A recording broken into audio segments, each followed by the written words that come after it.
and seek knowledge from the cradle to the grave. Knowledge is what separates human beings from the beasts of the lower field, man. So, that's what separates us from the animals. Is the fact that we have a brain.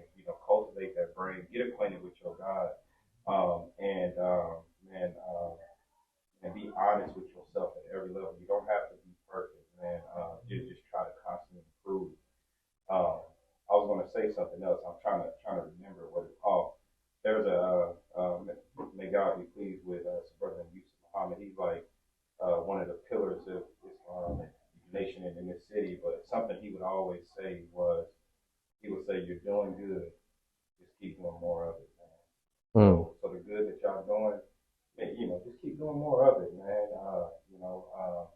Don't settle on the poor part, man. Settle on the best part of everything that you do, man, and know that you are created to be great. You're created to grow into a perfect reflection of God, man. There is no limit for the limit we impose on ourselves. So, the sky's not the limit. Hey, what's up, family? I just want to hop on here and share some quick reflections as I review my year. From day one of 2023 to now, my year has been super dope. Like, yeah, it's had its ups and downs, its peaks and valleys, right? But the day that I dropped this book right here, I had my book launch July 29, 2023, one of the happiest moments of my life. And then we're going into a season where we're doing a lot of internal work because we can't be outside in the sun living our best life no more. We gotta go inside, sit down and do a lot of internal reflection, do a lot of healing, do a lot of reviewing and relationship building, right? Specifically relationship building with ourselves. And I'm telling y'all, this book right here will get you where you need to go. It's your how-to guide to live your best life as your best self. You want a Stranger Within Volume 1, make sure y'all grab y'all copy. Link will be below. Holler at y'all soon. Peace. What's up? How you doing today?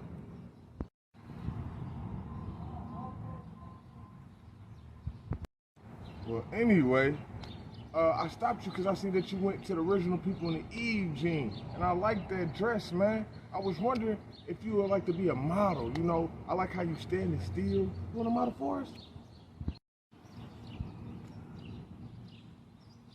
Hello? Anyway, man, that same stone face, no talking pose, I need you to keep that same energy. Check out my card, man, and I would love to have you on the team. Woo. Oh, what's up? I see you took the offer. Come in. And by the way, what's your name? You know what? It's all cool. Let's go shoot these photos.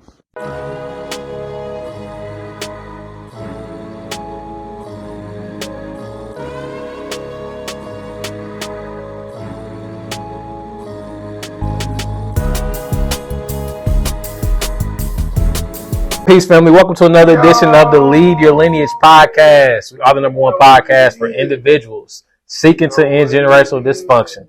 What's good, cuz? Man, feeling good My today, man. Came in, even felt better, man. I came in at P30 today and felt even better today, man. Shout out to everybody, man. Absolutely.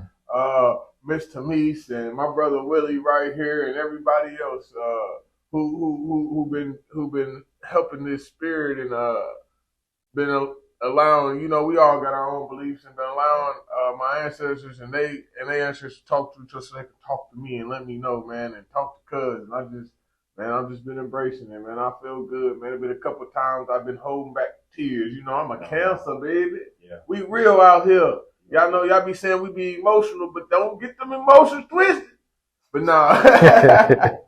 We got a great guest here today. I just want to drop that, though. I really appreciate everybody.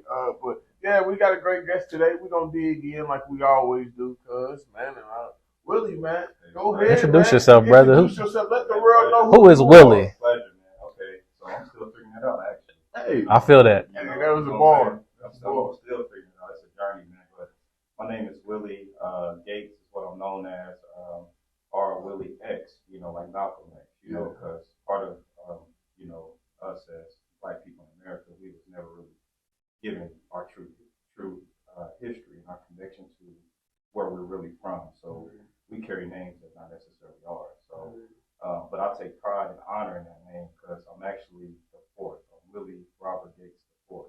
Okay. Yeah. So that's dope. Yeah. So I'm just a person trying to find my way, man. Trying to help other people find their way, improve, self-improvement. Basis for community development. So, I carry that mentality in everything that I do. And, so far, grace of God, I'm still here. So that's pretty much it in the gist of who I am. We appreciate you coming on the podcast, man. And how I feel it. From what I interpret, you saying you just figuring out yourself and all that. So we're gonna jump right into it. Man. What is one of the biggest dysfunctions you figured out about yourself that you had to stop, that you had to change? And That's a great one. I had to thank you for that question, and thank you all for even allowing me to be on your podcast. First and foremost, biggest thing I had to accept, the fact that I'm not perfect. And how I grew up, how a lot of young black men grow up. We don't have fathers in our household, so we tend to age faster or take on more responsibility faster to prove our worth, prove you're a man. So I've been paying bills since I was 12 years old, and I've been trying to be a man, before I even really was a boy and really, knew myself at all. So, and it's been a journey, man, of just, coming to understanding myself, man. But along that way, man, I had to let that image of perfection go, So these days, I'm just trying to get acquainted with who I really am, and embrace who I am, and then do something about it, So that has helped me out tremendously because beforehand, I would carry so much responsibility, and God is like, man, dude, relax, breathe. It's a journey. It didn't start with you.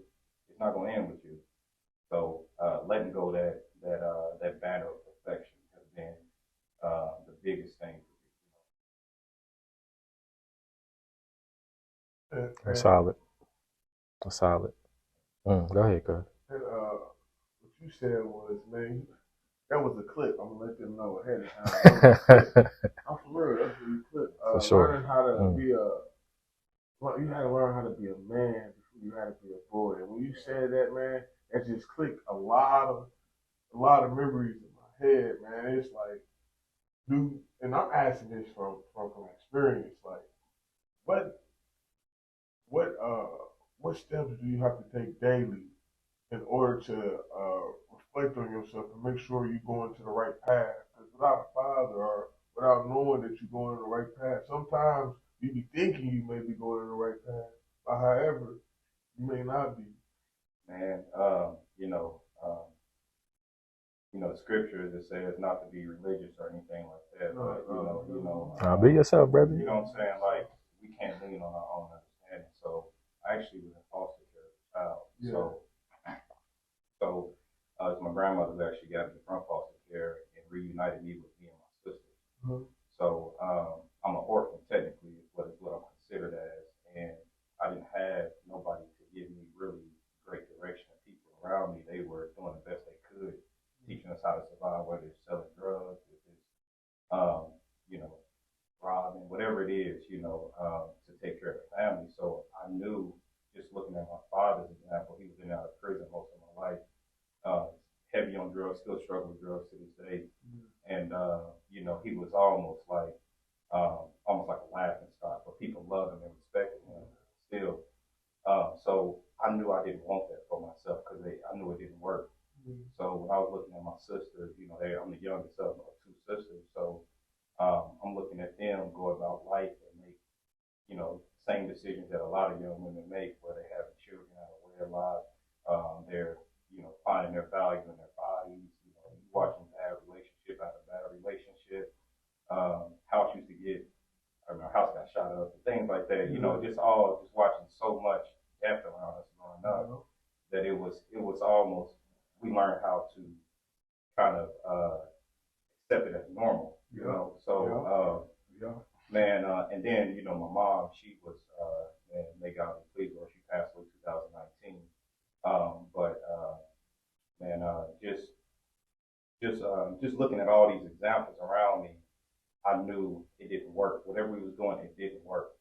So, and by the grace of God, I always had a relationship with Him. So whenever I would need somebody to counsel me or somebody to give me some form of comfort, I had a relationship with God. And I thank my grandmother for that. I thank my foster parents for that. It helped me get a relationship. So no matter what I went through in life, I always tried to, man, like when I ran into trouble, I'm like, man, I need to get right with God. And from there, it's led me, I thank God for people in church. I thank God for people in different organizations, the mosque, Nation of Islam. No matter what God has always been like sending me teachers, to help give me a different road, a different option, So I didn't lean on my own understanding. I saw God's understanding, and I still seek it to this day. I'm not perfect, none of us are. So, Facts. We from there, you're reading, you're studying, you're listening, you're observing, and you're able to pick up on other people's mistakes, your own mistakes. But the Word of God is a lamp to our feet. That light, man. It's always the best decision. We just have trouble. We just have a problem with finding the light sometimes. So I thank God for Him being in my life, man. Like you was talking to me, bro. I feel like I got the message. Me too. Like you said, everybody, I got the message. I need to go study the Metanetter more. I need to go study it more in the books, man. I need to go talk to my ancestors. So I like that, man. And speaking of the spiritual walk, right? Mm-hmm. Can you take us on the journey of your spiritual walk? Like, when did you really start? I know you said every time you face some adversity, you was like, I gotta get right with God. What has been your journey through your earthly journey? What has been your spiritual walk? Man, so I mean, I have to give credit to my grandmother and my foster parents first, because my grandma, she wasn't a perfect woman. She supposed to do it out now. And then like she would take us to church, and right after church, she in the parking lot firing up a cigarette, but she at least kept us connected to the Sure. store. So I was just an outspoken young man. Like I would always like stand up in church. I was singing, probably 5 years old, 7 years old, crying in church and crying at Vacation Bible School at 12 years old and stuff. I never do wire or anything like that, man. But so like I've always had like a sense of the fear of God, man. Like always. But I'll say when I reached about the age of 16 years old, I was in high school, and I started to adopt the things that was in my environment. I started smoking weed. I started hanging out with, feeling the need to prove I'm a man by getting a girl, and having sex, losing your virginity and things like that. I started doing all those things to get acceptance from the group.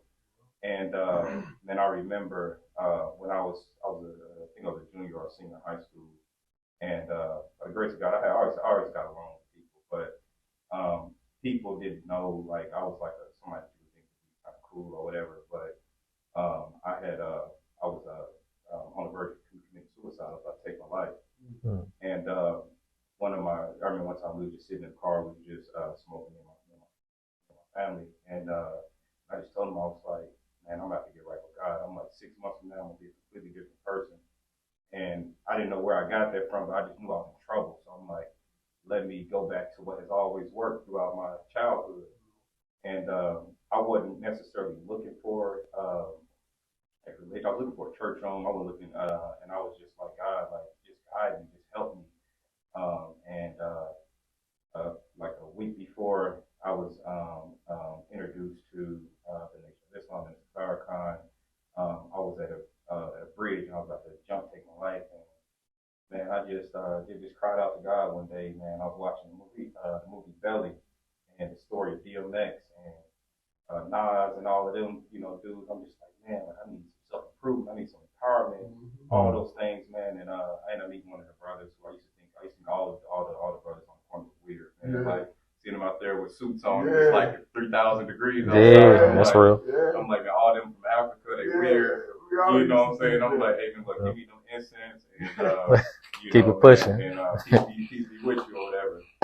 But man, long story short, I was invited to hear Mr. Farrakhan speak, and what he said, man, it resonated with me so much, man. Like, I'm still in high school, man, but I just erupted in tears, man, and they had to take me out of the sanctuary because I couldn't stop crying because I had never, all I've known was, black people at odds with each other. Black people, the Negro stuff. I would say the N word, but all, but just saying just Negro culture, man. So I never seen people loving God and really trying to live right by His commandments, and people embracing each other. And from there, it lit a fire in me to say, man, I'm gonna really try to live this life, man. Try to be pleasing to God, but that was my introduction to it. But what it did was, I was trying to be perfect.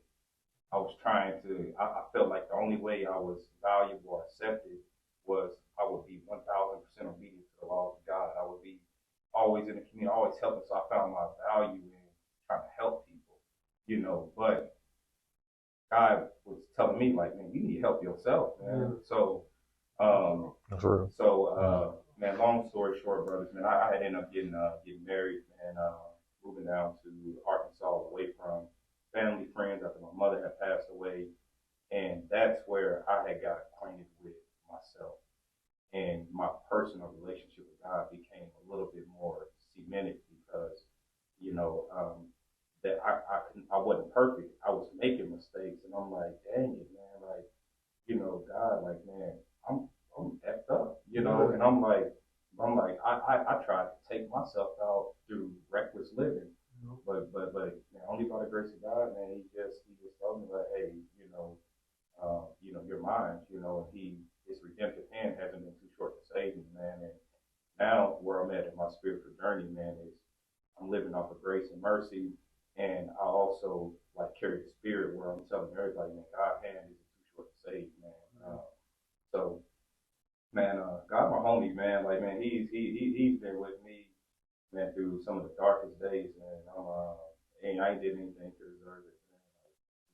So, like, I'm on borrowed time now. I just try to give people hope, inspiration, and let them know that, man, wherever condition that you're in, if you got breath in your body, man, you still got an opportunity to change the trajectory of your life. You can literally lead your lineage, if you still have life, So that's what we at with now.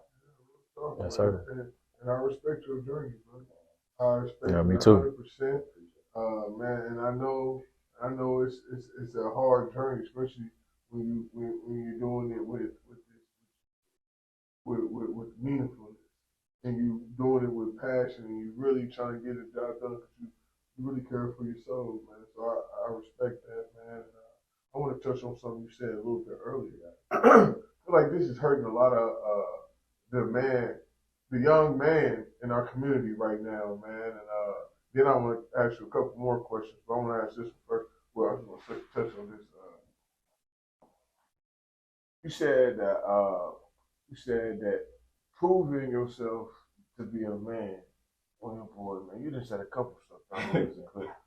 Man, you know how much I was like, that's the problem right now. Right now, we got young men who at the crib with their moms, and they trying to prove to themselves and everybody else that they man. Yeah. And the fact is that they don't know what a man, like you said, they don't know how a man behaves. Right. They know how a man guides themselves. Right. So it goes opposite. It goes to what they think is a man, but it's really their mama ways. And that's how I feel like it, because you end up being more like your mama than anything. And you handle your emotions. That goes to aggression, man. And so if we really could stop that, man, I'm glad you came on here and said it, man. And I just wanted to touch on that before I ask you this question. Man, it's crazy. It's crazy if you say that, man. Like, just recently, man, I was doing some work in the community, working with a community partner, and he happened to be a therapist. Yeah. He's a brother. He's 10 years my senior. But in the middle of us talking, we just sit and talk about this, and then he what I'm picking up from you is somebody told you that you couldn't be aggressive as a man, you know, or you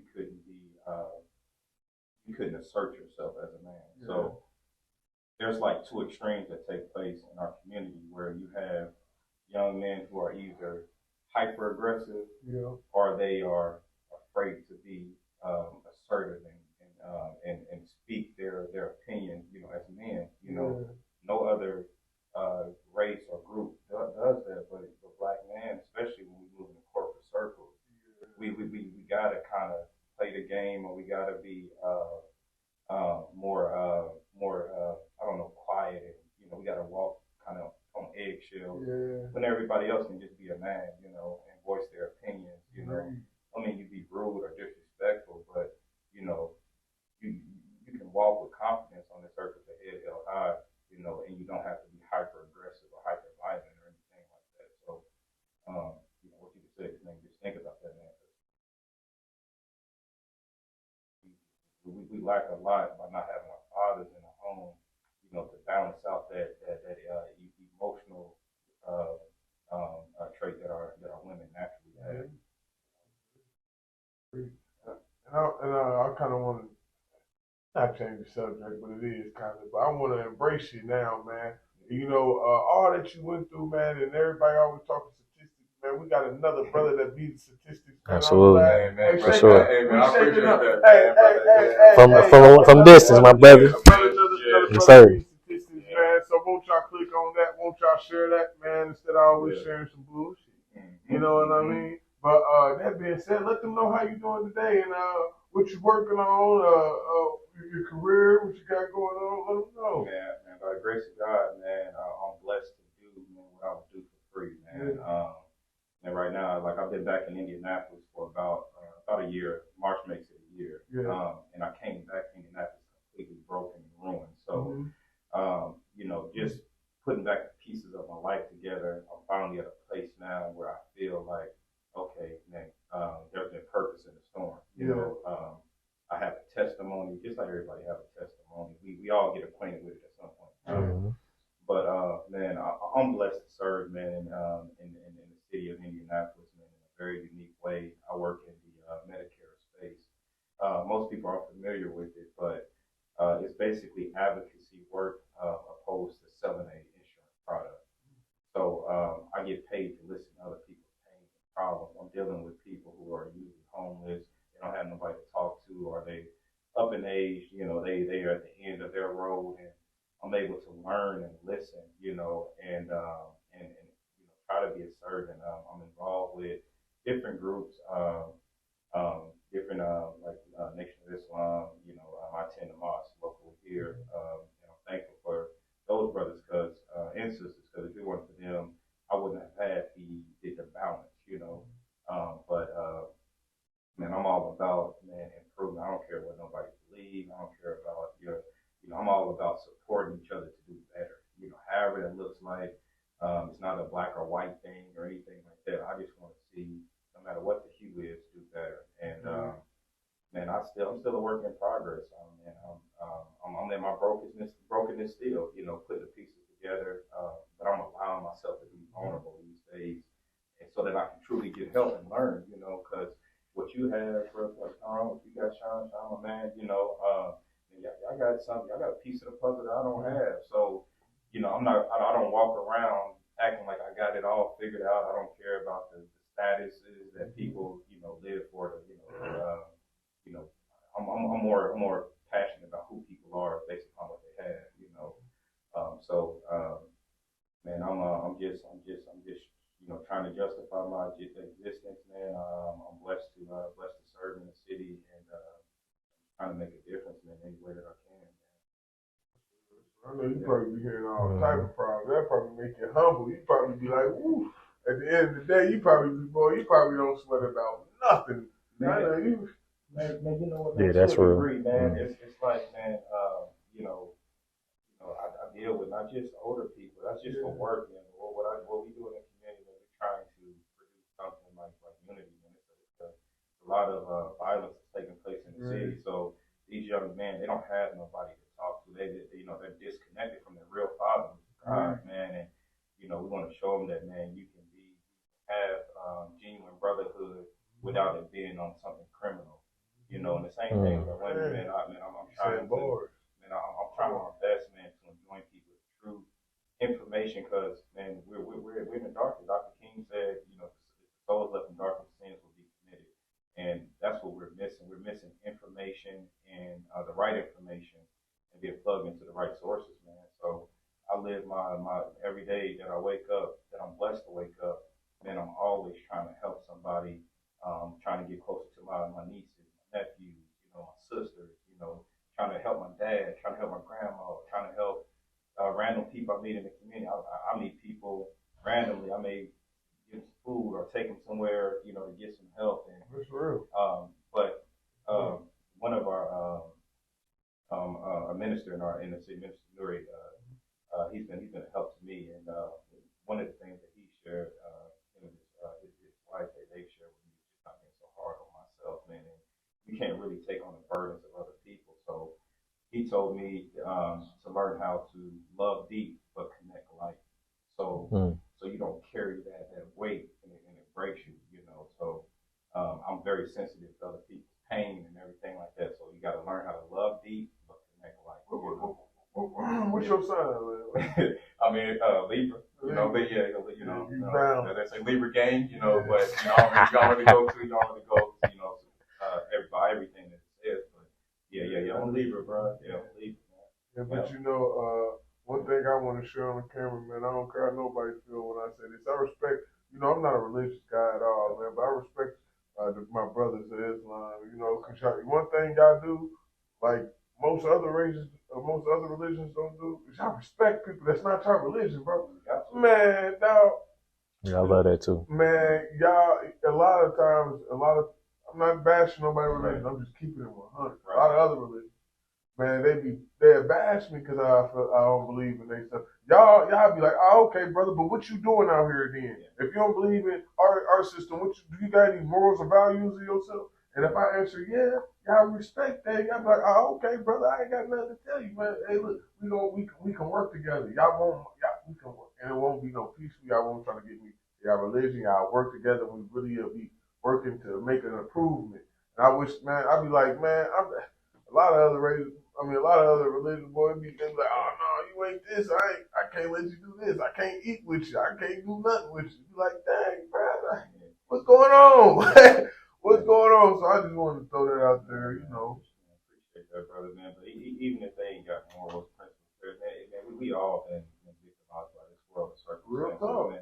We righteous, right? We everything else about circumstances. And honestly, today, it ain't even about religion. I do zero religious debates and all that. It's a waste of time, man. It's, you know, you are who you are, man. You can't hide behind a label or a title. Agreed. You know, and I love what our minister says here, man. He says that God is bigger than your church. He's bigger than your denomination. Yeah. He's the Lord of all the world. You know, there's 9 planets out here in the solar system.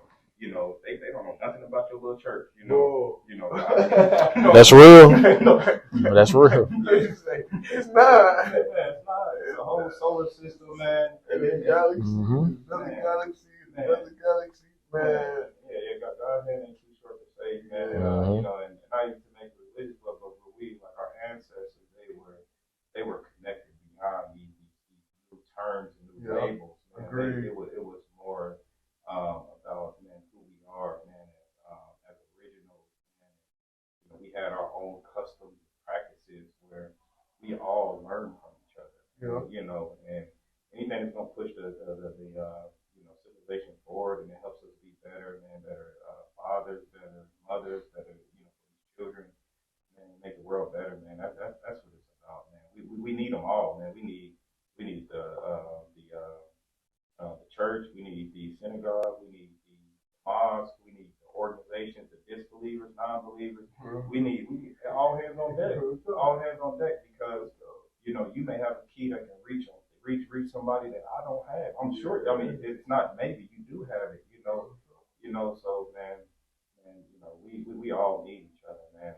And what's going on in this city alone, man? It's like, man, we got to set all that stuff aside, man, and do what you all are doing right now, create space for people get right information, man, because, you know, man, nobody has to perish in any space, man, but we're so bound to our circumstances, and we don't have avenues of light that's reaching us, man.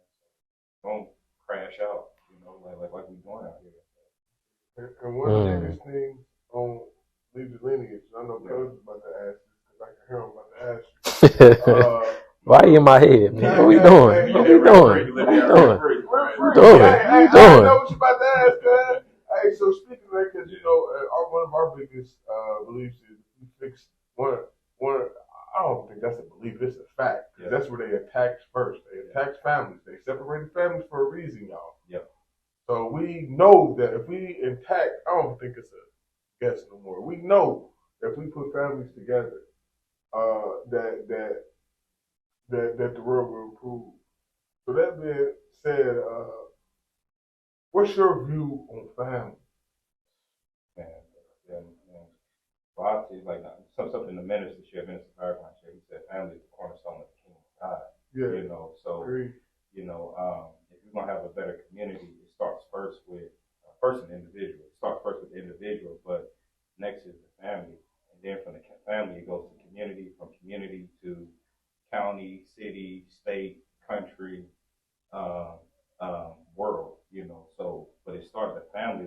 It's the nucleus, man. So from that, it's the first business, man. And unfortunately, man, we try so hard to secure money, secure opportunity, but we neglect, man, the primary source of all things, which is family, you know. So it's a ever evolving endeavor. And we duty bound to learn how to be better when it comes to our family. So, man, I'm going to be trying to be better at the thing, you know, creating the right family and being, you know, being a better individual, man, to the day I die, man. Because, you know, you may have a child that, so something the minister said that I love. He said every time a child is born, it's an answer to somebody's prayer. So if there's going to be a cure for cancer, a cure for anything that's plaguing today's society, it's going to come through the womb of the mothers, and it's going to be it's going to be given to a child. You know, prophets, seer, anybody like that. So, you know, we have to have the right environments, just like a seed needs the right environment so these babies can blossom and grow, man.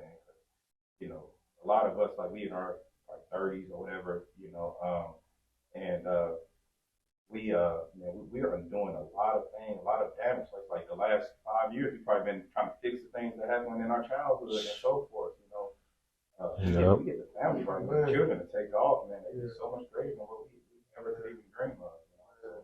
So family is literally everything. It's the primary focus point from which I do anything that I do. You know, and that's work for my good, and it's also work for my bad, man. You know, trying to balance those two things. Yeah, I definitely agree with the family as the cornerstone to the kingdom for sure. When we talk about dysfunctional families, right? Let me ask you a personal question. Sure. What is as you look at your family as a collective, what is your family's greatest or biggest generational dysfunction? Man, I would say ignorance, man, and lack of will to want to do something about it. You know, they've gotten comfortable with where they are. So, like, I have two sides of my family. Mostly, you know, we all got like the Fresh Prince of Bel-Air type of dynamic. You know, where you got an uncle who got his stuff together on one side, and the other side is out there in West Philadelphia, you know, acting a fool, right? So, man, my family, man, they are like they're good-hearted people. They've never sought to change the traditions that has broken us. So, so I have one side of the family that is still stuck in darkness with good hearts, trying to find a way. Then I have another family that is more military. They all more established, who I just met after my mom passed away. I never knew my mom's side of the family until after she passed away. Oh, wow. Yeah, and we actually found my mom's, you know, dead body. You know, all of that, you know, all of that stuff, man. It was a lot, man, but I'm getting to know them now. But they're a beautiful group of people. But you know, just the. How you didn't know them growing up? Like, look. I was separated from my mom. So when my dad was probably about maybe 2 or 3 years old, well, I was about 3 or 4, and my mom, she mentally she wasn't able to take care of us. And financially she could. My dad was in and out of jail. He used to have like domestic issues and all those things. So when he went to prison, she was left with us, and CPS was called on us. I just remember one day a van showing up and taking us away from her, and we did a few years in foster care. But my grandmother, my dad's mother, she later got us out of foster care and raised us, all together. She took care of a lot of people, man. Like the neighborhood that we live in, everybody was at grandma's house. We had 10 people probably staying in a 2-bedroom, and grandma's house was the, I don't want to disrespect her, but we had my grandma's house, man. Like everybody sold drugs, grandma's house, uncles and all that. So my mom, she was distant, but I always kept a relationship with her, and tried to do the best I could to save her. I couldn't, she had bad health, died at a very young woman, about 47 years old, 48 years old. Yep, schizophrenia, all of those things, man. She was gone before. Yep. How that put her on you? What does that make you do? Like what? You take on that what they call like I've heard it's called orphan syndrome, and then also like a savior's complex. Yeah. So you go through life trying to be a savior. You're trying to, again, as men, we're taking on all this responsibility. Yeah. So I'm responsible for her death. So that's all I thought. I'm responsible for the dysfunction. How old were you when you died? I was 27. It was I was 27 years old. Yeah, I was 27 years old, and up until that point, I thought I was okay. I thought I was mentally sane. I thought I was mentally sound. I thought I was the light leading them to the path out of darkness. I thought I was great, man. But when she passed away, I got introduced to all of that dysfunction. I got married, thinking, oh man, let me get married. Let me try to replace this. Marriage is gonna solve all my problems. And trying to be active in a young man's life, and be a husband, and be a Muslim, and all of those things. I'm like, I hit a wall. I crashed. I fell. And I was like, okay, man, you need help. And so these last 3 years, I've been getting very, very acquainted with my brokenness, man. Real, bro. That's real. Yeah, thank you for sharing your journey, brother. Yeah, that's real. That's wow. To look in the mirror, shit. Yeah, you look at the man in the mirror for sure. I tell people since this began, man, I say when you can go in that dirty ass dark room, and I call it the dirty ass dark room, back of your brain where all that trauma is. You can go in there, you can turn the lights on.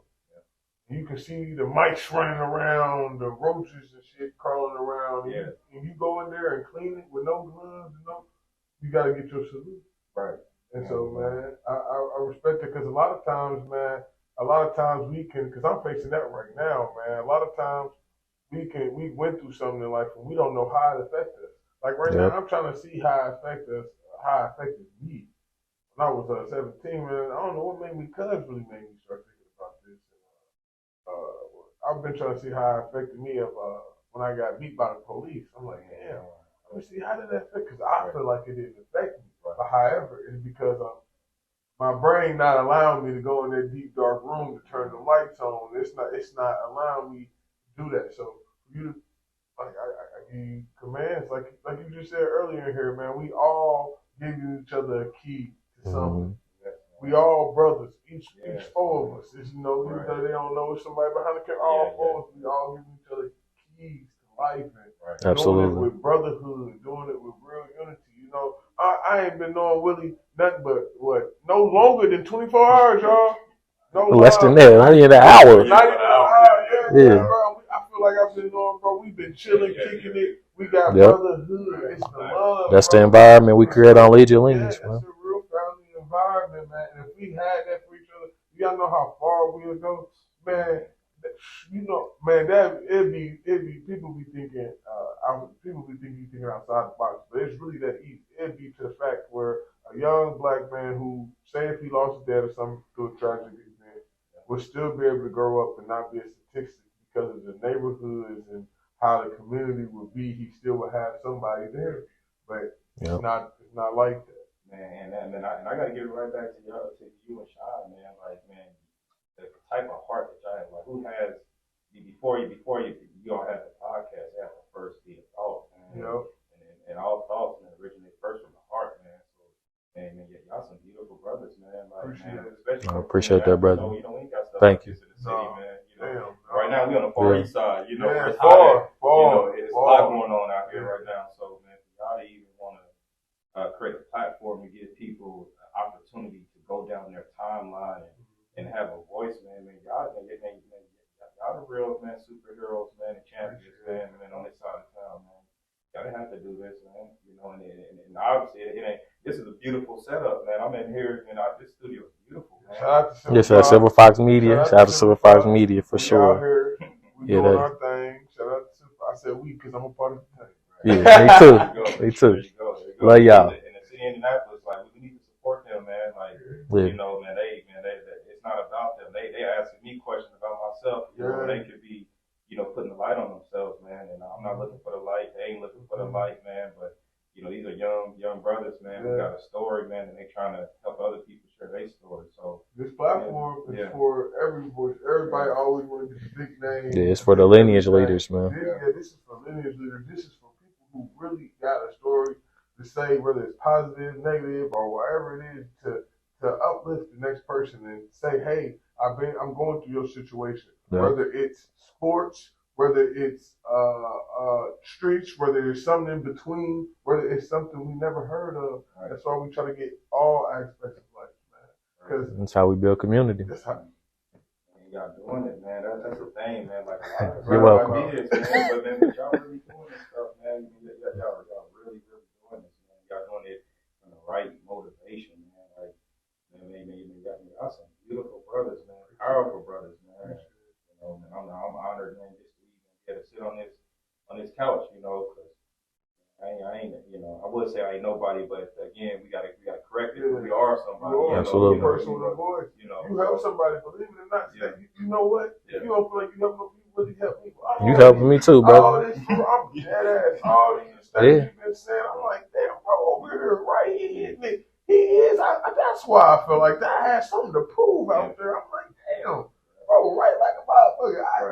I was wondering why I feel like that. You feel like you got something to prove. I even still feel like that to this day. And even with my relationship with my wife. Yeah. Sometimes I feel like I go overboard. He just said wife, man. Like, come on, man. Young black man saying wife, man. Like, in the hookup society, hookup culture. Like, you ain't afraid to make a commitment, man. Yeah. Man, kudos to you, man. I pray God bless your union, man. That's incredible, man. And I just want to give you a flowers because that helped me out thinking like, okay, sometimes I probably go overboard. Right. Trying to help my kids and trying to do too much with my wife because I'm too busy trying to prove that I'm a man. Yeah. I'm a man. This man dope. I'm a man.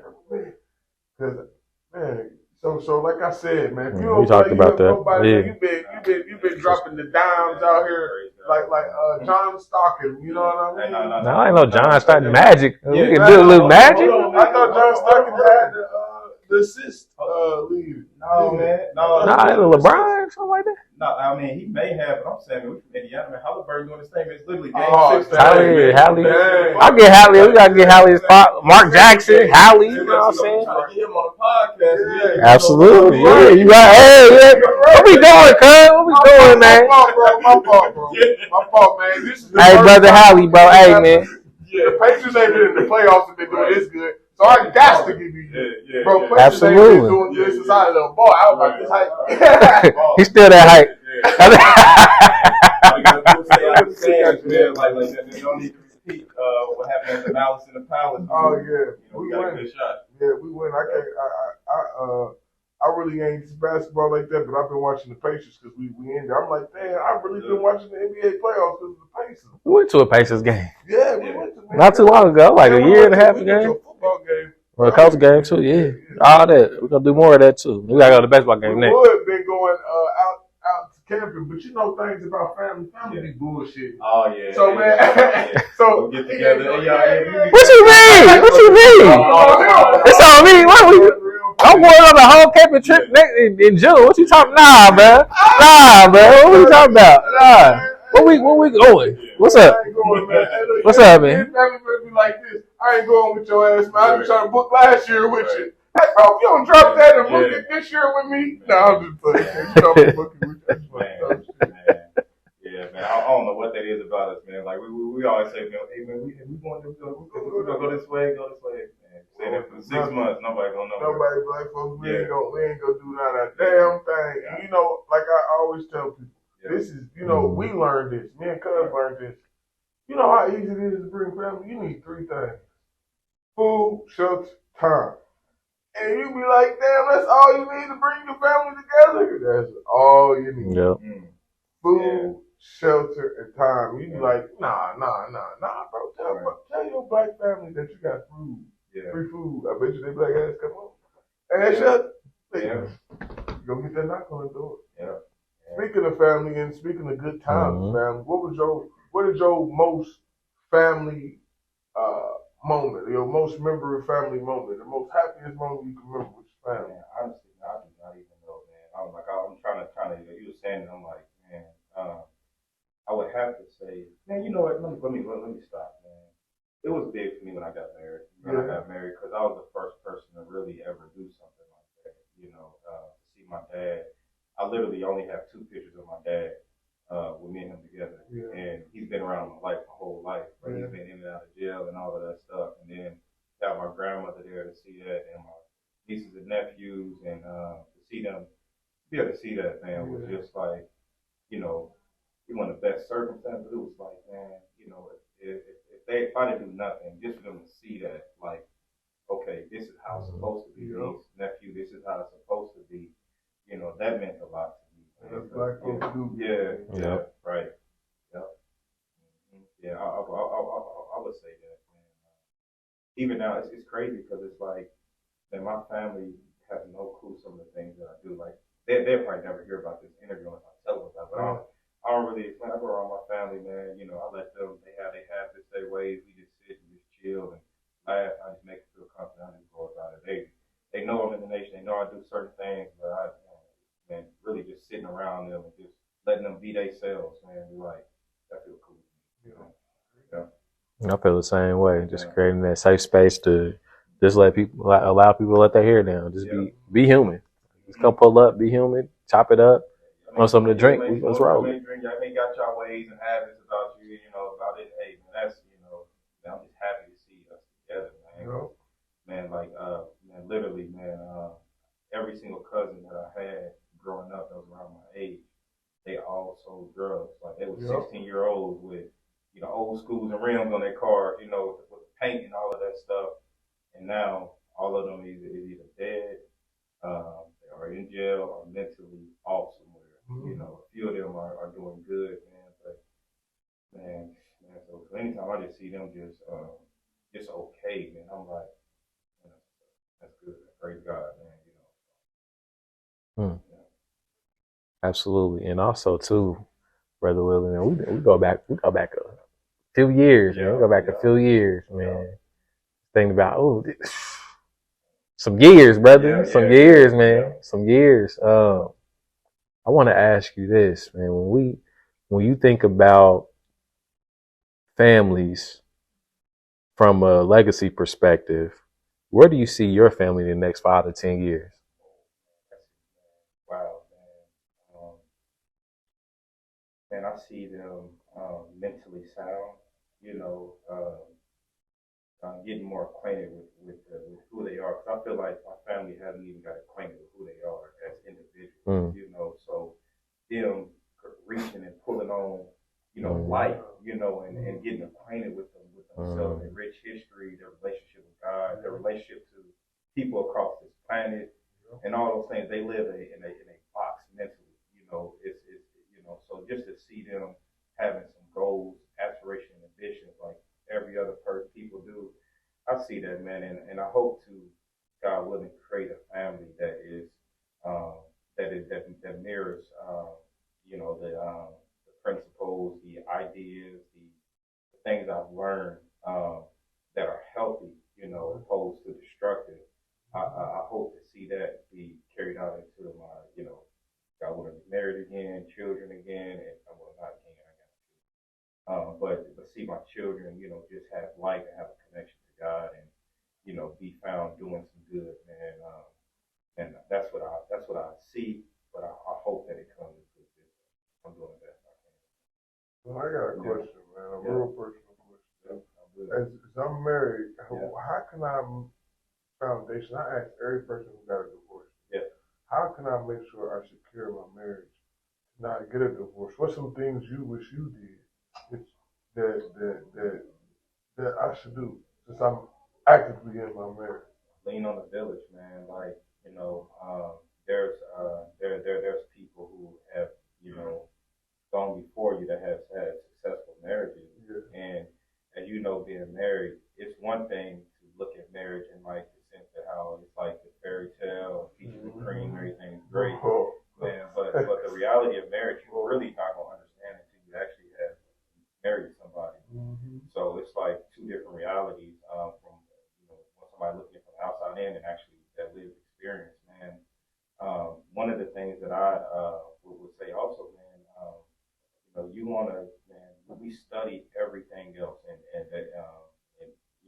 on any subject, study something on marriage, man. Attend seminars. There's a chapter in the book from our student minister here in Indianapolis. He has a book called Before You Say I Do and a book called After You Say I Do.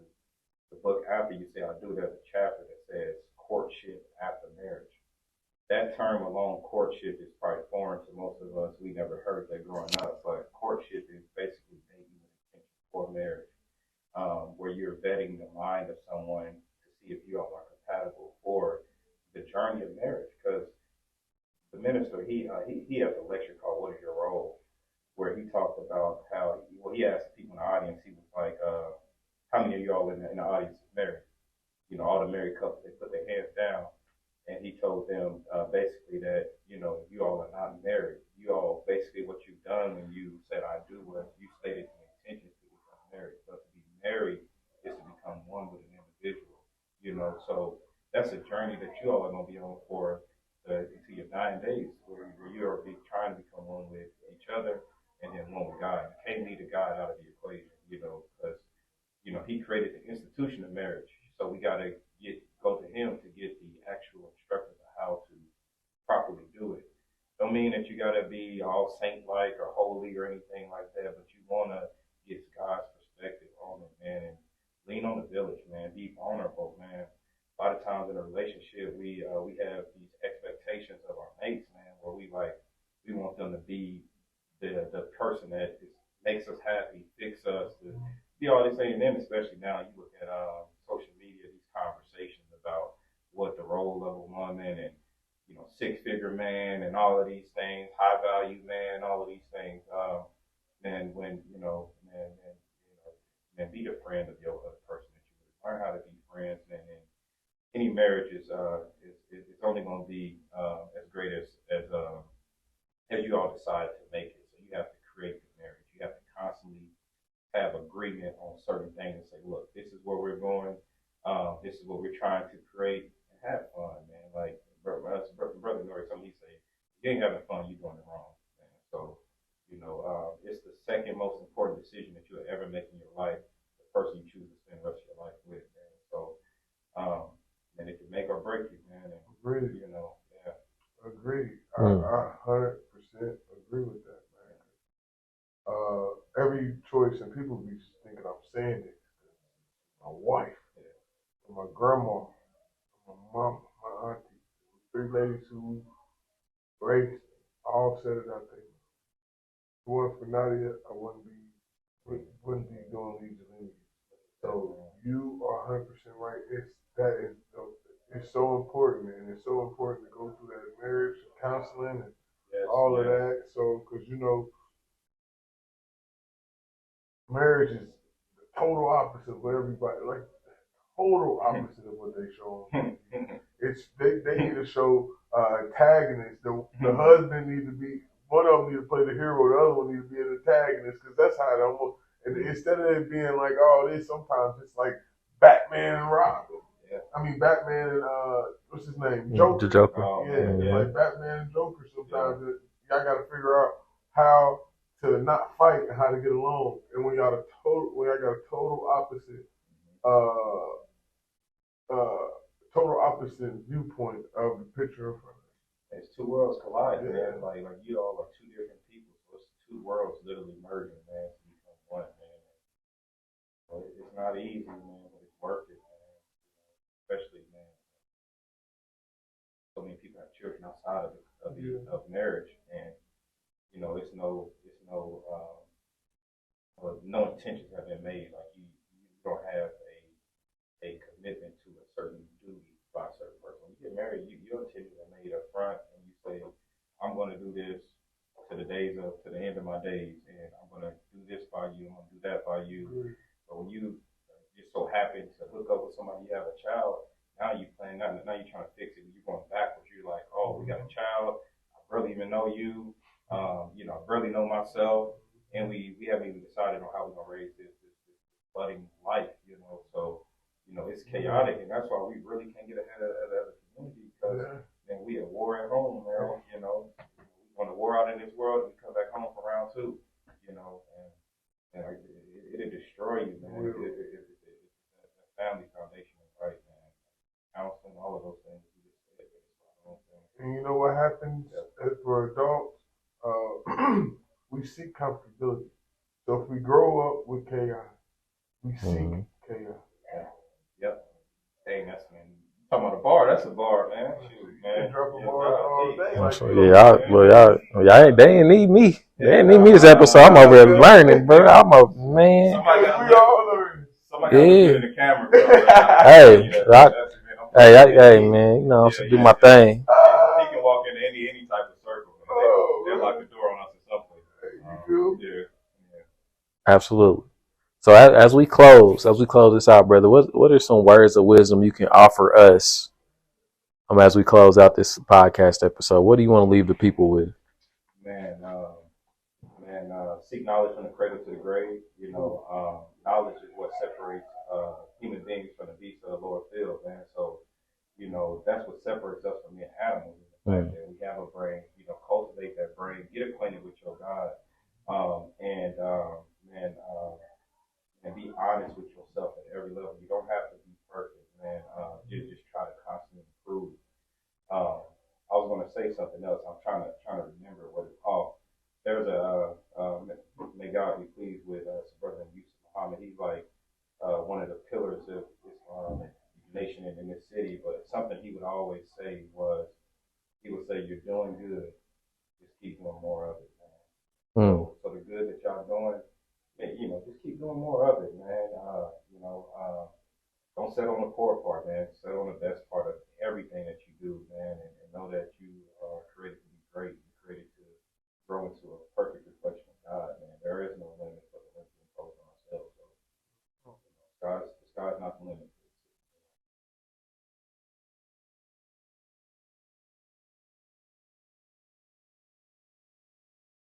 There's no limit. Ooh, wee. Galaxy always expands. It is, man. Quintillion miles in the universe. 76 quintillion miles. Yeah. I can tell you a science thing like that. Yeah. I love that. And when you ain't got no hair and you wear glasses, man, you got to be intellectual, man. Everybody is I ain't tall, right. I ain't tall, dark, or handsome. I mean, some people, behave. I ain't tall, dark. I ain't gonna catch your eye, man. Man. You gotta know something. He said, I can't catch your eye, but I can catch your ear. There it is. Oh, I got gifts for y'all too. Hey, word? Yeah, we couldn't do that. Hey, anybody come to this podcast, man, give my brother some gifts, man. Yeah. I appreciate that, brother. Hey, when I say, thank you, brother. Thank you. I'm always going on other podcasts. We got it, man. And I told my wife the other day, not too long ago, I said, hey, man, I said, nobody never gave me a gift. Bruh. I appreciate you, brother. Man, I appreciate it's not much, but you know what? Bro, it's everything, brother. Yeah, that's a stress ball. Got a stress ball, I need this. Stress ball. Dealing with cuz, boy, I be like, God damn. I think it's the opposite way. I think it's the opposite. I'm going to get y'all some gift cards from Starbucks.